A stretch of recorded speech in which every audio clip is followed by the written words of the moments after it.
Good afternoon, welcome to this Brexit crash course. I'm Dr. Tim Oliver, I'm a Dahrendorf Fellow at the London School of Economics, and I'm a visiting scholar here at NYU until Christmas. I came over here just after the referendum to watch the US election, but inevitably I found myself being drawn back to what's going on in the UK and the European Union. This isn't just about the UK. What we're going to do over the next few weeks is just look at some of the basics of Brexit in terms of what's happening, why it's happening, and how it's now unfolding. But the first question I want you to think about when we think about this is, first of all, why actually study or think about Brexit? What is it about Brexit, about Britain's exit from the European Union, that is so fascinating, or that worries so many people, that gets so much attention in the international media, in European media and so forth? What is it about Brexit that is actually interesting? And there are four reasons. First, it's an excellent way to study the modern UK. This is an issue that goes deep into the politics of the United Kingdom in terms of its identity, in terms of its constitution, in terms of its political economy, its outlook, its position in the world, its unity, its constitution, you name it. Europe seeps into everything in British politics. It's one of the reasons why it's been so divisive.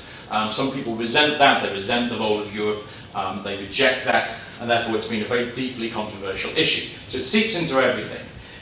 But the UK is then a very good case study for political science, international relations, political economy, and so forth. If you think about it in international relations terms, in terms of security, the UK is no longer a global power, like it was in the days of the British Empire, but it's not a small power either. So you've seen this transition from a state that had incredible reach around the world to one that found itself overstretched, to one that's now a European power, but it's not just a European power, it tries to do other things. So it's a major power in the world, but it's not a global power, so it's somewhere in between. So when you're looking at a state in terms of transition, Britain's a very good case study. In terms of political science, if you want to look at Europeanisation, Britain is a very good case study, partly because of the contrasts it brings up in terms of the tensions.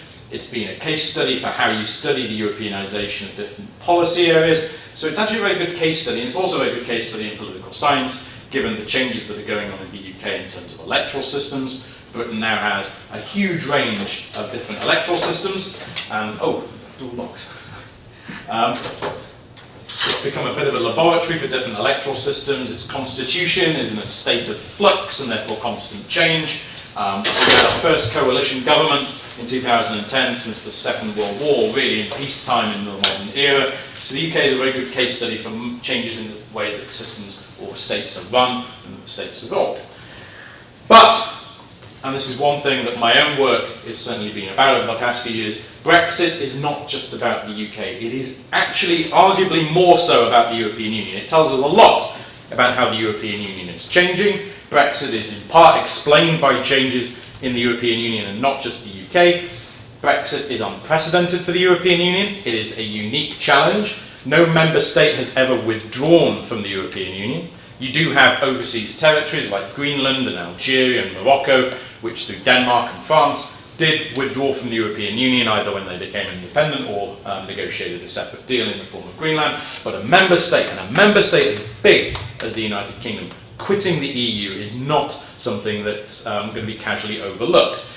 How the European Union responds to this, how it's changed, how its balance of power changes, what it means in terms of Europe, the European Union's place within Europe. Remember, the EU is not Europe, the EU is part of Europe, just like the United States is not the Americas. But nevertheless, the EU is the predominant organisation for Europe, but losing a large power like Britain will inevitably change it.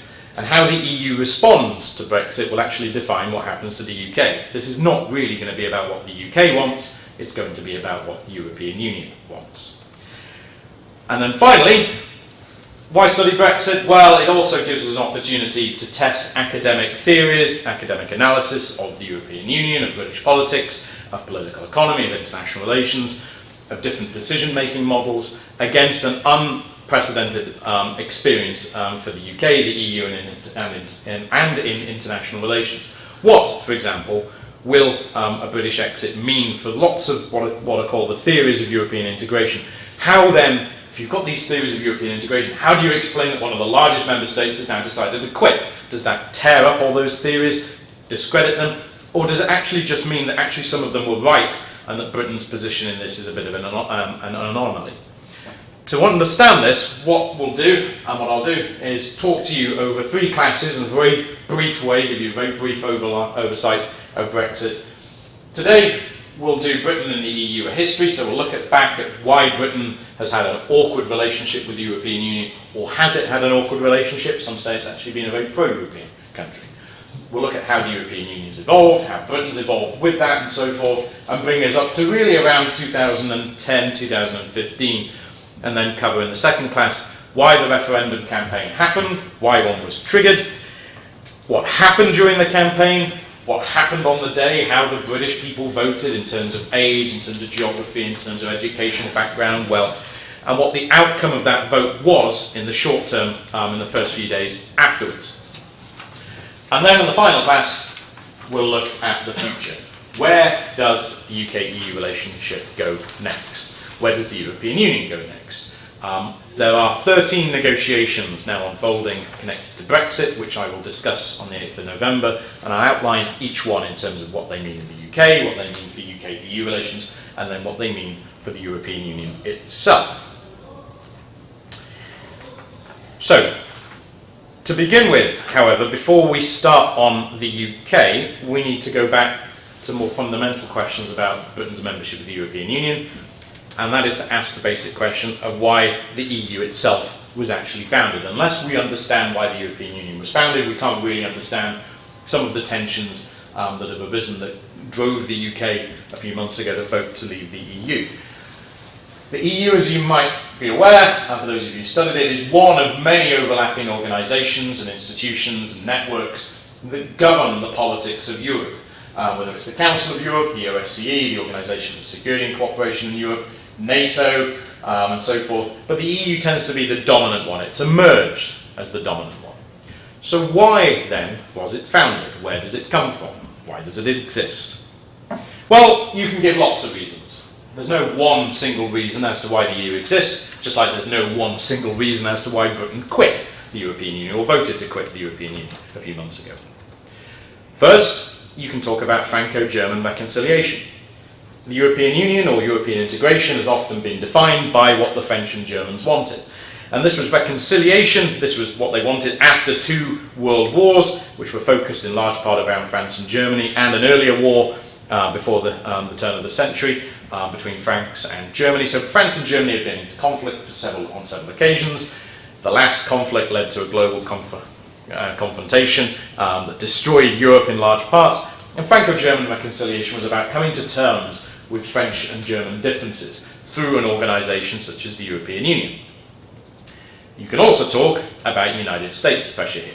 The United States had sent its sons and some of its daughters on 2 occasions now in 2 world wars to fight and die in Europe. They were not in the mood to try and have to do this again. European differences between France, Germany and other countries had drawn in the United States. Therefore, the United States, 1, didn't want to get involved in another conflict within Europe, and 2, realised that it was not in its interest now, given it was the dominant power, especially in Western Europe, to allow its Western European allies to divide themselves. And some pressure in this comes from the United Kingdom, and I'll talk about that a bit more in a minute.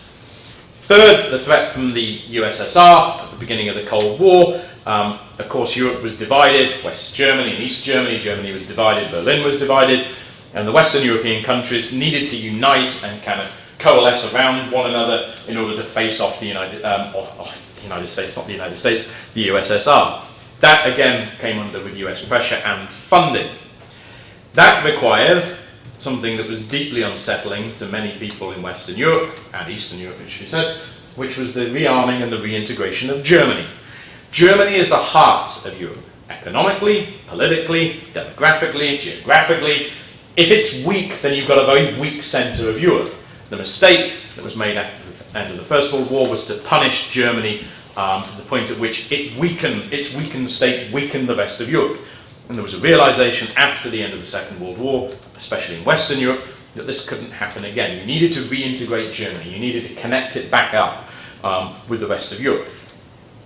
And in doing so, you were therefore going to restart the German economy, You're going to rearm Germany as well to pay towards the defence of Western Europe, and that was deeply unsettling. So you needed to find a way of binding Germany in. And the Germans themselves were quite keen to be bound in to show that they were prepared to be reintegrated with the rest of European society.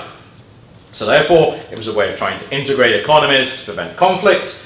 That was going to be done through, mainly to begin with, the European coal and steel community. So coal and steel were your two leading war-fighting industries. Might seem a little absurd today or kind of slightly out of date, but if you go back to the 1940s, the 30s, back in the 19th century, your coal and your steel industries were what allowed you to fight wars. It was also a reaction against nationalism. That's German nationalism, French nationalism, state nationalism in terms of Italian nationalism and so forth. That had driven Europe on two occasions into massive conflicts. And therefore, if you could replace nationalism with Europeanism, therefore you would overcome these deep national divisions that would drive countries to fight one another.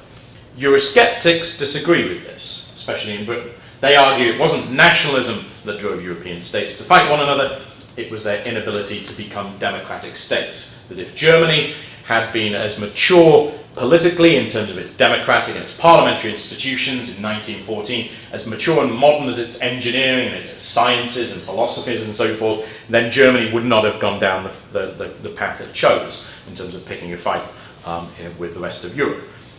Nevertheless, for those who founded the European Union, it was nationalism that concerned them the most. At the same time, for countries like Belgium, Luxembourg, the Netherlands, and also to some extent West Germany and France, and then later on other countries, this was about strengthening European states that had found themselves weakened, exposed, especially later on in European integration, about making sure that European states could survive in a globalized world by pooling their sovereignty. That was one of the reasons that the European Union was founded. I remember listening many, many years ago to a recording of a US Marine who landed in France and went to catch up with his unit somewhere in Germany during the Second World War and drove through Belgium and didn't notice it. That type of thing of kind of how can this be a state if it's no bigger than, say, I don't know, Connecticut or somewhere like that. It didn't make sense to some people. That also was a means by which you could counter European decline, that European states were now going to be eclipsed by continental powers such as the United States, the Soviet Union, China, and so forth. There were hopes by some, long-standing hopes you can find back in history, of a United States of Europe. This wasn't born after the Second World War. You can trace it back into the 19th, 18th centuries and so forth.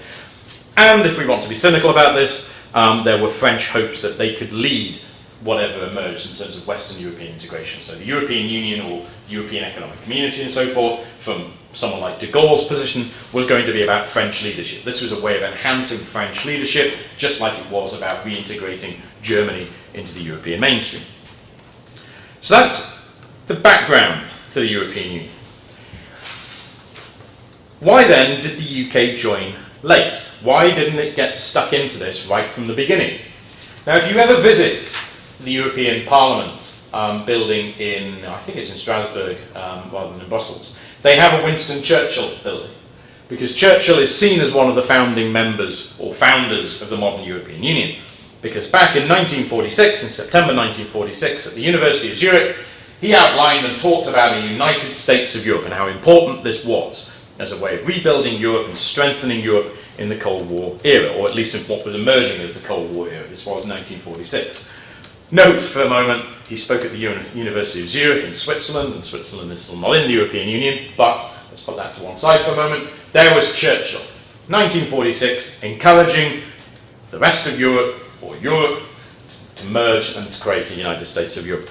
So why then didn't the country he had until only about a year before then led, why hadn't Britain decided to join in at the beginning, and why did it join so late? Britain joining in 1973, not in the early stages back in the 1950s. And you have to understand this in order to understand why Britain has found itself slightly at odds in European integration, or at least sees itself as slightly at odds in European integration. And you can go through a whole range of different reasons. First of all, a question of power. Britain in 1945 was a victor of the Second World War. It was not defeated. It was not a loser. It might have been exhausted and almost bankrupt, but as far as Britain was concerned, we won.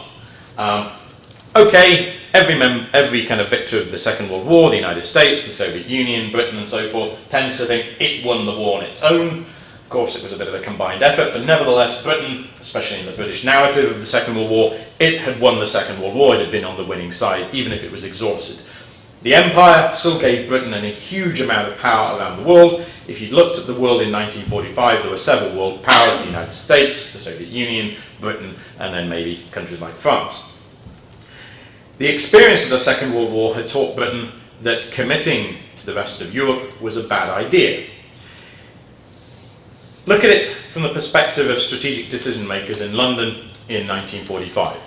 They had relied on France in 1940, and France had capitulated. Now, into the early 1950s, people were suggesting that maybe Britain and France and other countries should pool their sovereignty and work together to maintain European security. But Britain looked back and thought, well, we did that, and it didn't work out too well.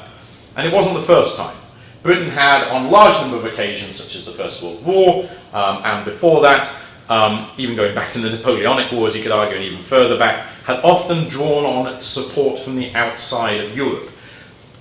The experience of the Second World War really brought this home. One, Britain had stood alone to some extent, but it had the backing of the world's largest empire on which to draw in terms of Canadian, Australian, South African, and Indian troops. The British Indian Empire Army was 1 million men. It was the backbone of the British Army.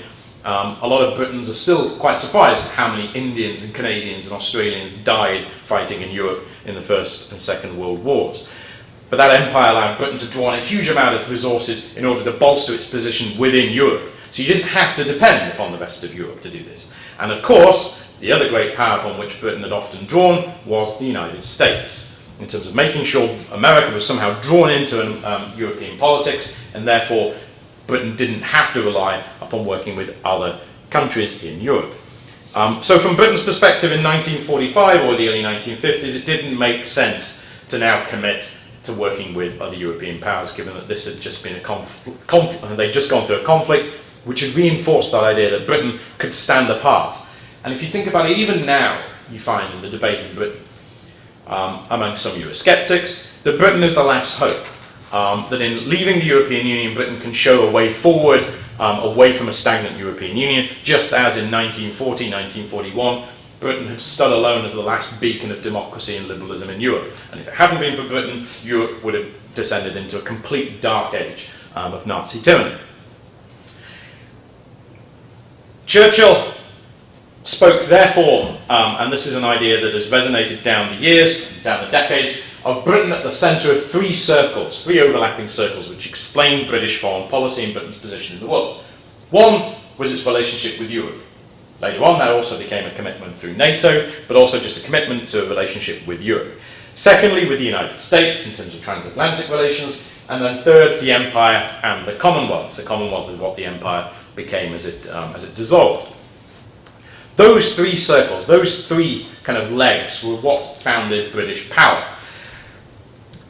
First of all, the Empire, Commonwealth one, quickly disappeared, started to fade away with kind of the end of empire, kind of decolonisation in the 50s and 60s, which left Britain looking to Europe and the United States as the two founding things upon which it could draw in terms of its place in the world. If we go back to 1962, Dean Acheson said something that really hit home in Britain and caused quite a bit of outrage at the time. Former Secretary of State, speaking at West Point at the US Military Academy, said, "Great Britain has lost an empire and has not yet found a role. The attempt to play a separate power role, apart from Europe, a role based on a special relationship with the United States and on being the head of a Commonwealth which has no political structure, unity or strength, this role is about played out." That did not go down well in Britain in the early 1960s. It shattered or really ran up against ideas in Britain that Britain was still a global power. And note what Acheson said. The attempt to play a separate power role apart from Europe. So instead of accepting that Britain is a European power and can engage fully within Europe, it's going to pursue a relationship with the United States in terms of a special relationship and a relationship through the Commonwealth. So even Acheson back then was saying, why is Britain trying to kid itself in terms of in terms of denying that it is a European power. But again, until really the 1960s, things had not become so apparent to British policymakers that decline was so inevitable that they had they'd kind of been in denial of this. Britain had gone through the experiences of the 1956 Suez Crisis, in which Britain, France and Israel conspired to try and take back the Suez Canal, which provoked anger in the United States by President Eisenhower, who caused a run on the pound and therefore revealed Britain's economic weakness. The military campaign was a great success. The British and the French and the Israelis were able to do what they wanted. But it was the economic weakness that was really exposed. But it really wasn't until the 1960s that this really became bleedingly apparent to the British. So, just skipping one ahead, changing economic links, there was a very slow transition. Britain's trade, its international outlook, the sterling area, the way that the pound sterling was used as a global currency, was connected deeply to countries like Australia and what was the Commonwealth and the Empire. Moving those economic links to a European one was a painful transition. When Britain eventually joined in 1973, it ditched a large number of trading links that were declining, but which then really fell off a cliff edge, which is still something that causes real resentment in countries like Australia and New Zealand. They don't forget when Britain seemed to abandon it and their farmers in preference for the European Economic Community. So Britain's had a difficult economic transition towards trading with the rest of Europe rather than a global trading system. It has a very different political and constitutional system.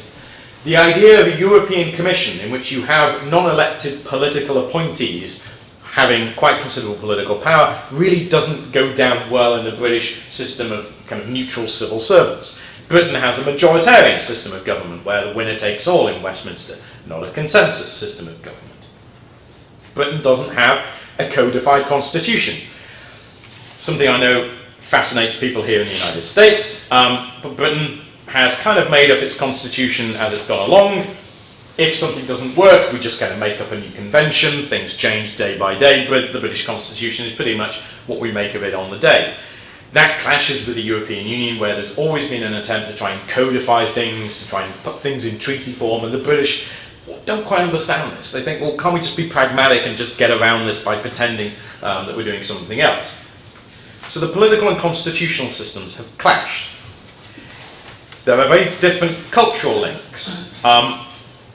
This is sometimes difficult for people elsewhere in Europe to quite appreciate, but let's go back to 2005. So this is 10 years out of date.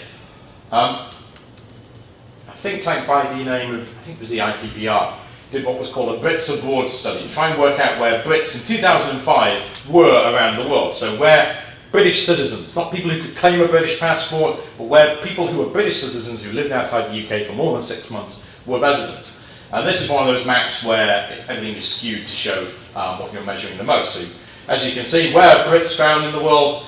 New Zealand, Australia, South Africa, Spain, France, Ireland, the United States, Canada, and these big blobs here, Jamaica, Barbados, India and Pakistan will be here, but this is Europe. But if you take out the people who've retired to Spain, if you take out the Irish connection, you can see Australia, New Zealand and North America dwarf Britain's connections in terms of demographic connections with the rest of Europe. Even my family, I have family in Australia and the United States. I don't have family who live elsewhere within the European Union. I have lots of friends who live elsewhere in the European Union now, but in terms of family connections, they're certainly resident elsewhere within the Commonwealth or the English-speaking world. So you've got a very strong kind of ethnic, cultural, language connection with other parts of the world that has often run into conflict with how the British see themselves within Europe. And one of the readings I suggested for this class is one by Timothy Garton-Ash, who asks in International Affairs, in the journal International Affairs, is Britain European? And even Professor Garton-Ash, a liberal pro-European academic at Oxford University, concludes, well, yes it is, but not entirely, it's other things too. So even from an Oxford liberal pro-European perspective, Britain is not entirely European. So you can understand why Britain has always had this slight cultural tension about where it sees itself. The great headline from the Victorian era might be made up, but it's certainly one that still still heard quite regularly, which is that there was a fog in the Channel, continent cut off. Europe is another place, that Britain is a place apart from Europe. in terms of economics, in terms of security, and in terms of identity. In terms of domestic politics, there has been quite considerable public opposition to Britain joining the European Union. Even if you go back to the early 1950s, when the European Coal and Steel Community, which was the foundation organisation for the European Union, was founded, people in the Labour Party in the UK were deeply uneasy at the idea of joining this European Coal and Steel Community. Why? Because the miners of Britain wouldn't accept it. They had just nationalised the mining industry in the UK. Why now pool this mining industry that was going to be part of a great New Jerusalem founded by the Labour Party, of a welfare state and so forth? Why now pool this with the rest of Europe? And in fact, we shouldn't overlook the fact that in 1945, Churchill, we've been talking about the United States of Europe, and who talked about Britain as being part of it, but not entirely of it. I can't remember the exact phrase, but he was kind of, we're with Europe, but not of it. I think that was the phrase. He was thrown out in a landslide defeat in which elected the Labour Party. Why? In part because the British people were sick and exhausted of fighting wars and being a global power.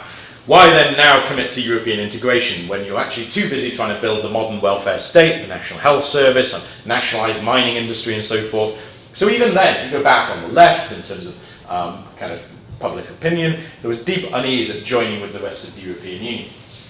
Therefore, Britain has had something of a bit of a painful transition as it's moved towards membership of the European Union. The economic realisation that Britain couldn't afford to be not part of this booming economic area, up to the 1970s at least. The realisation that the European Economic Community, or the European Community, was becoming the predominant political and economic organisation of Western Europe. Security was still in NATO, but a painful realisation that Britain couldn't be outside this, that as the sick man of Europe, it needed to be part of this. Led British politicians to apply from the 1960s onwards, but it was rejected on 2 occasions by General de Gaulle of France, who said that Britain wasn't European enough.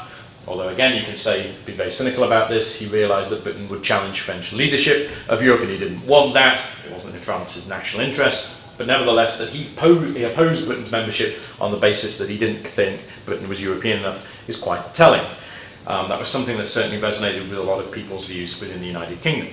Nevertheless, Britain realised too late, it tried to get in too late. So it joined too late. It joined in 1973, by which time the European Union had already formed in terms of the political structures that would govern it. So, Britain then, according to one argument, has been an awkward partner. Since joining in 1973, it has just been the brat of the European pack. Or, and I'll come on to the or in a moment, there is a counter-argument to this. In 1990, an academic at Sheffield University by the name of Stephen George wrote a book called An Awkward Partner, in which he looked back at Britain's membership of the European Union. And he gave it credit. He said, there have been at times moments when Britain has been committed to European integration and done positive things, but overall it's been the awkward one. It's been the one that's been most out of place. And you could see this almost from the moment it began. It joined without much appreciation of actually how difficult the European Union was to shape and to be kind of a decision maker within. So Britain wasn't prepared for the shock of becoming a member of the European Economic Community. As soon as it joined, and it joined almost on any cost, it became a question of, look, we've just got to get into this thing, and once we're in, we'll try and change it. But they realised once they were inside, it was very difficult to change. The British government, the British Labour government in 1975, under Harold Wilson, a Labour government, committed itself, therefore, to seeking a renegotiated relationship between Britain and the European Economic Community that would then be put to a referendum, because the Labour Party was deeply uneasy at the fact that Britain had joined this thing without a referendum and public consent. So they sought a renegotiation. They got one of sorts. It wasn't really much substance. It annoyed everybody else in the European Economic Community, but fine, we'll try and give you something. They put it to a vote, and Britain voted about 67, 68% to stay within the European Union, or the European Economic Community was there. But that wasn't the end of the problems, because really the renegotiation had not settled some of the problems between Britain and the European Economic Community. There was a clash, as I said, in terms of political outlooks and models. British politicians took a while to come to terms with how this European Economic Community operated. It didn't make sense to them. why the Parliament, for example, was this very big legislative institution rather than like the House of Commons, which is purely a debating chamber. It doesn't actually do much kind of government scrutiny most of the times. Over the years, Britain was therefore in a position where it demanded and caused problems until it did get opt-outs from certain European policies. First of all, the rebate. The rebate was a rebate on Britain's budgetary contributions. Mrs. Thatcher, in the early 1980s, was angry at the fact that Britain, as one of the poorest member states of the European Economic Community at the time, the sick man of Europe, was paying some of the largest amounts into the European Economic Community and getting nothing back. So she negotiated a rebate. She wanted my money back, as she put it, and that caused real anger amongst the rest of the European Union. It was seen like Britain saying, well, look, this is going to be about what's in it for us, not what's in it for Europe. But she was able to secure a rebate that has caused resentment ever since. Britain was able to opt out of the European single currency back in the early 1990s when countries began to commit to this. It was deeply controversial in the UK. John Major, Prime Minister John Major's government was deeply divided over the issue. It almost brought it down. Britain was able to opt out of Schengen in terms of the free movement of peoples around the rest of the European Union. In part, that was because it already had a common travel area with Ireland, and it wanted to take advantage of its island situation in order to secure who comes in and leaves. But nevertheless, it was able to renegotiate an exemption from Schengen. And Schengen applies to some non-EU countries, such as Norway and Switzerland. So Britain got a good deal there.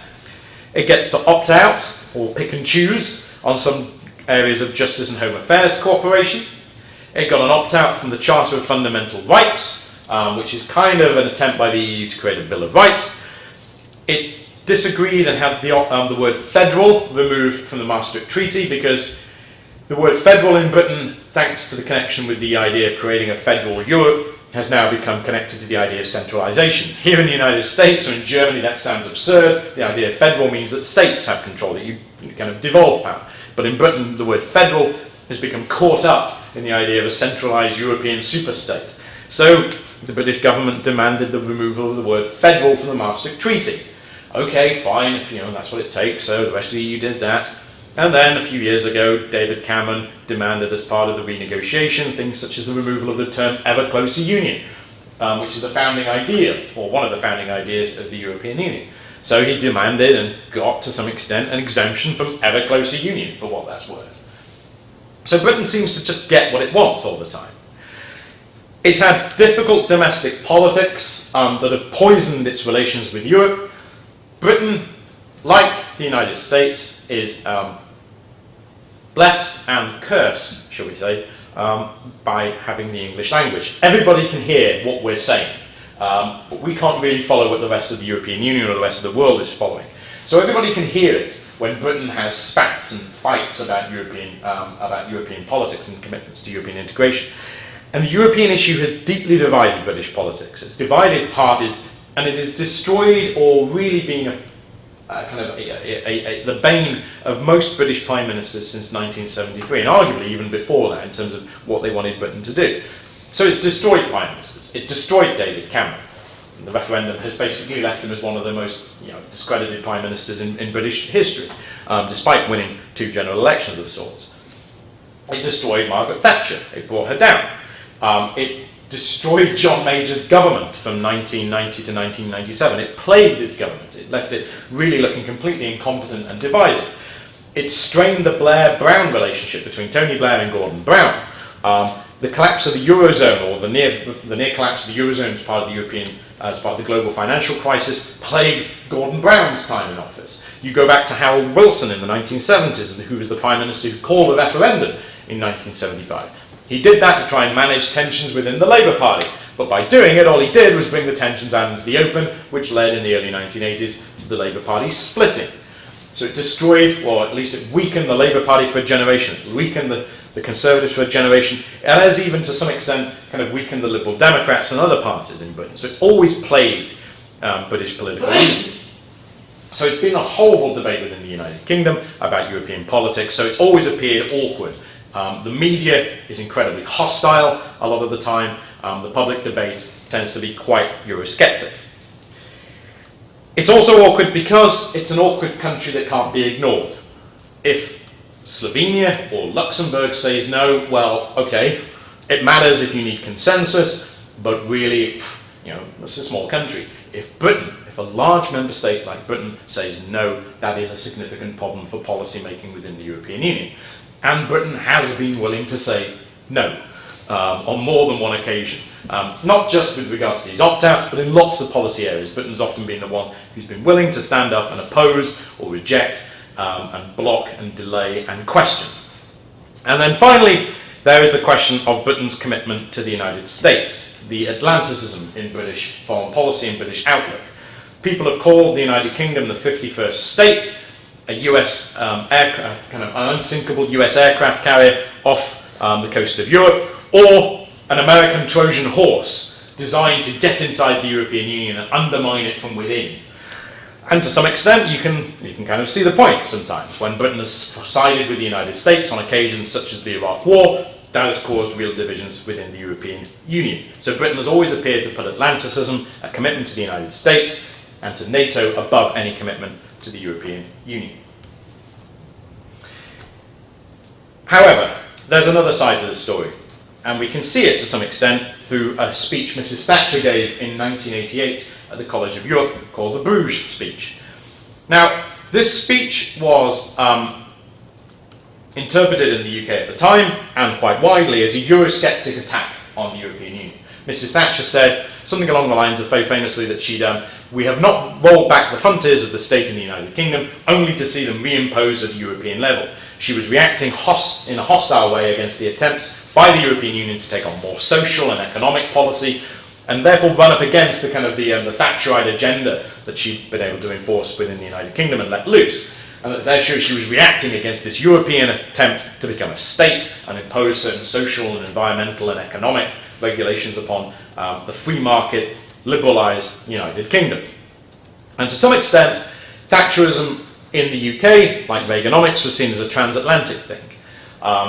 They're kind of, if you want just to use that term, neoliberalism for the moment, if you want to apply it in a very broad way here, what Thatcherism was, into the neoliberal agenda, that was never seen as part of a European project, even if elsewhere in the European Union, the kind of the ideas that you saw encapsulated in Thatcherism and Reaganomics were catching on, and Britain was able to actually push it through a European Union context to kind of apply to the rest of the European Union, within a British context that was never connected to the rest of the EU.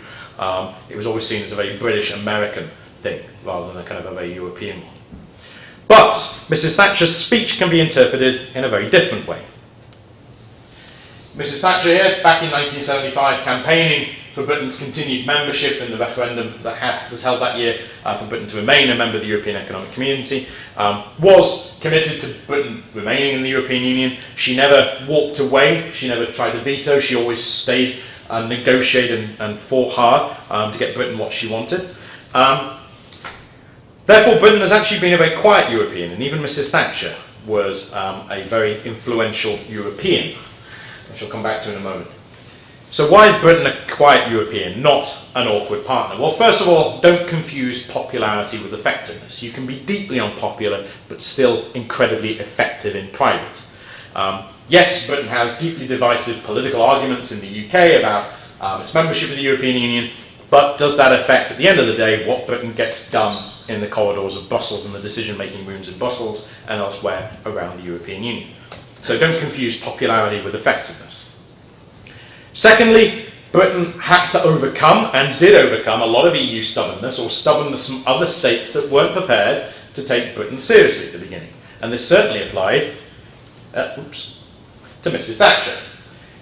The reason why she had to be quite tough in getting the rebate, and why some described her as handbagging her way around Europe in order to get that rebate, was because some other leaders weren't prepared to take her seriously. Why? Well, first of all, here was a British Prime Minister, and well, this had been run by France and Germany, and now Britain was expecting to have its say. Well, that didn't go down too well with some decision makers elsewhere in the European Union. It's forgotten now that one of the greatest supporters of British membership in the early 1970s was the European Commission. Why? Because it was sick to death of France, and it wanted someone to balance France. That kind of came back to haunt it, shall we say. But Mrs. Thatcher, when she handbagged her way around Europe in the early 1980s, did so in part because she was a woman and wasn't taken seriously.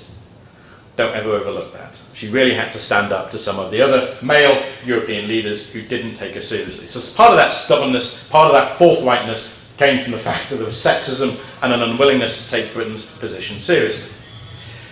Britain's commitment to the United States, well, yes, it's there, but you can say it's actually a quiet European because Atlanticism is the norm within European politics, and certainly is today. When you look back to the Iraq War, yes, Britain backed George Bush and the United States, but if you take the members of the European Union as they are today, a majority of their governments, not necessarily their citizens, but their governments, backed the United States in some way over the Iraq War. So Britain wasn't on its own. If you think back to Donald Rumsfeld's talk about new and old Europe, he was pointing out, there are two Europes here, and Britain was in one part of it. So Atlanticism is kind of the norm in European politics. It's not just that Britain is the only one in this. And it's also worth remembering that one of the reasons that the United Kingdom has committed itself to a close relationship with the United States is to try and keep the United States committed to Europe. That's been one, for British benefits in terms of British security, but also for the border security of Europe. It's been part of a wider effort by other European countries to make sure the United States doesn't abandon Europe. Britain has been very successful in a wide range of policy areas. You can pick them out, whether it's, say, one that I didn't realise until a few months ago, is animal welfare. If there's anything that gets the British going sometimes, it's animal rights. And where's most animal welfare legislation in the European Union come from? It's come from the UK. Okay, that's one little policy area. But you can look at it in larger areas, such as the opt-outs, for example. The fact that Britain was able to successfully negotiate those opt-outs tells you it gets what it wants. It's been quite effective. And if you go back to the Bruges Speech that Mrs. Thatcher gave back in 1988, and if you read the content of it, the substantive content of it, first of all, you realise, well, how was this spun as a Eurosceptic attack? Well, it was spun as a Eurosceptic attack because her press officer, Bernard Ingham, was back in the UK, didn't go with Mrs. Thatcher to Bruges, and when he was called by the press in London to ask him what exactly is Mrs. Thatcher doing in Bruges, what's she talking about, he basically said, well, it's just Margaret attacking the Europeans as usual. And they took it as a Eurosceptic attack. But if you look at the contents, what she was actually arguing for were things that the European Union has kind of become today in many respects, in terms of an emphasis upon the free market, an intergovernmental union, one that encouraged enterprise, one that focused on defence, but not in a way that jeopardised NATO. So what she was saying was kind of things that kind of we take for granted in the European Union today. It was actually kind of, to some extent, reflective of what the European Union has become. And to some extent, Britain has succeeded in shaping the European Union in ways some pro-Europeans resent, in terms of enlarging the European Union and pushing EU enlargement in a way that therefore weakens the European Union by making it much too broad and therefore difficult to find consensus. So you need to kind of stick to some form of intergovernmental system. But in sticking to that intergovernmental system, you weaken the European Union when it needs to tackle issues such as the Eurozone crisis, for example. There's been a number of occasions on which people have rejected or resented Britain's influence because of a Britishization, sometimes, of European policymaking. I think, if memory serves, the European Constitution was rejected in France in part because it was seen as too Anglo-Saxon, that the British had succeeded in making an Anglo-Saxon Europe too much. Now you can critique that, but nevertheless, from some elsewhere in the European Union, Britain has always got what it wanted. It's a bit of a spoilt child. In fact, lots of people now in the rest of the European Union are pointing out, look, you had the best deal any member state of the European Union could have ever asked for, and you left. You voted to leave. And now you're asking for another special deal. Talk about a spoiled child. So Britain has been a bit two-faced at times. It has been Janus-faced, as we say. On the one side, its domestic political debate, and the one that's often heard around Europe, tends to be very nasty, very Eurosceptic, very poisonous and so forth. But then in private, in the decision-making institutions in Brussels, in terms of getting what it wants, Britain has actually been quite an effective player. And that's partly because British diplomats and British ministers show a very different face when they go to negotiate in Brussels. So finally then, why then has Europe been so divisive in British politics? How do we explain this tension between a country that gets what it wants, has been very successful in negotiating things, but at the same time has had this poisonous, horrible debate about Europe, where it resents the role of Europe in its politics, and therefore has led eventually, as we'll cover next week, to it to vote to leave the European Union. Well, just to reiterate some of the things I've covered today. First of all, the historical links, the narrative, the cultural connections, they're not quite the same as you might find elsewhere in the European Union. Lots of other EU countries joined late. It wasn't just Britain that joined late. But for Britain, there's been no critical juncture, as historians point out. There's been no moment in which it had to completely reassess and stop and reassess its position within a European context. Britain wasn't defeated. There's been no revolution in Britain. It's never had to stop and completely reassess its position within Europe. There's been a degree of continuity. You can overplay that continuity, but there's been a degree of continuity in Britain's approaches and attitudes to the European Union and its own political development. So it's never had to face that crisis that made it kind of commit to Europe. Which means that Europe is one of its roles, or what it sees as one of its roles in the world. As I said, if you go back to Dean Achenson's point, think about the role that other countries see the European Union playing in their position within the world. For Germany, it was about reconciliation. For France, it was about Franco-German reconciliation. The Benelux countries, about security. Talk about Eastern European countries in terms of why they joined the European Union. They wanted security. They wanted to be part of the mainstream after the end of the Cold War. Spain, Portugal, Greece, and so forth, at the end of fascism and the dictatorships in those countries, they wanted to become part of the European mainstream and so forth. Ireland, its membership of the European Union has allowed it to emerge from behind Britain and be considered an equal with the UK at times, although that sometimes falls off the mental map, because I've heard on more than one occasion people say if Britain leaves the European Union, or now Britain is leaving the European Union, Europe starts and ends at Calais. Well, you can imagine how the Irish react to that. Because for them, the European Union was given them a role outside the shadow of the United Kingdom. But for Britain, the European Union has never been the only role. It's clashed with other conceptions of what it's doing in the world. It joined late. Can't deny that has caused problems. It's had a transactional relationship, so it's often looked at the European Union in terms of what do we get out, not in terms of what we put in and what we pool. So it's often been a very kind of transactional zero-sum, not positive-sum game. The media in Britain has been poisonous when it comes to the European Union, increasingly so over the last 20, 30 years.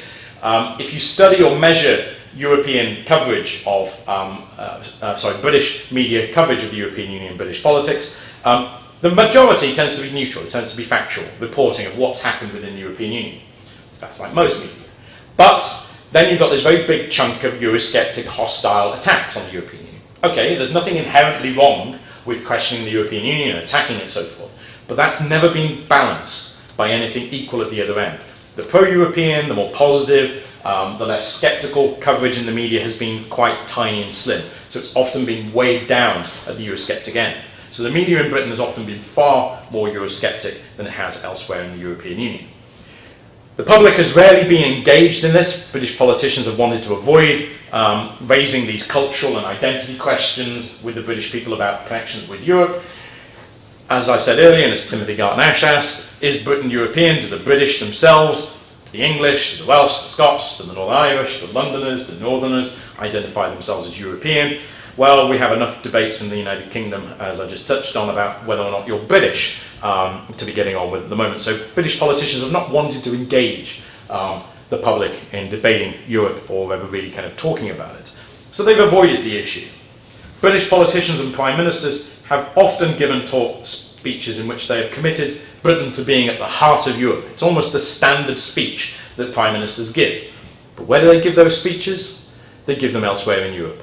They don't ever often really give them elsewhere in the United Kingdom. So they've given this very pro-European message elsewhere in the EU, but in Britain, a pro-European speech by a Prime Minister is a very rare thing.